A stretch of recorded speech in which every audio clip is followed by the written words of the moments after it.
25 কোটি গাছ লাগাবেন।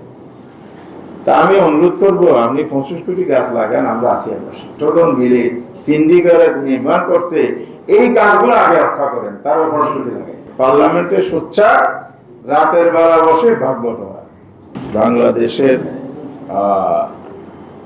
যেটা বনায়ন কথা বলা হচ্ছে, মানে প্রধানমন্ত্রী এখানে সফর করে গেছেন না, কি পেয়েছেন?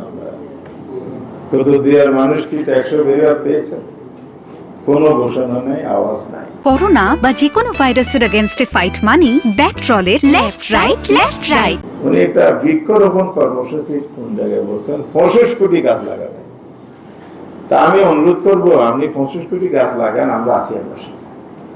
কিন্তু মেহরবানি করে সোনা দেয়ার কোটি কোটি গাছ নিধনের যে হচ্ছে, স্থানীয় প্রভাবশালী মহল, সংসদ সদস্য, তার আত্মীয় স্বজন মিলে সিন্ডিকেট নির্মাণ করছে, এই গাছগুলো আগে রক্ষা করেন, তারও 25 কোটি লাগে।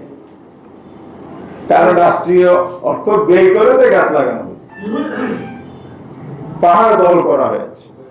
আপনি মিটিং এ বলবেন এর মধ্যে ব্যবস্থা নেব, আর দিনের বেলার মিটিং এ পার্লামেন্টে সোচ্চার রাতের বেলা বসে ভাগ বটোয়ারা, মানে কে কত বন কাটলো, কয়টা গ্যারের জমি তার আন্ডারে গেল, সেটার জন্য কত লাখ টাকা এমপি সাহেবকে দিবে।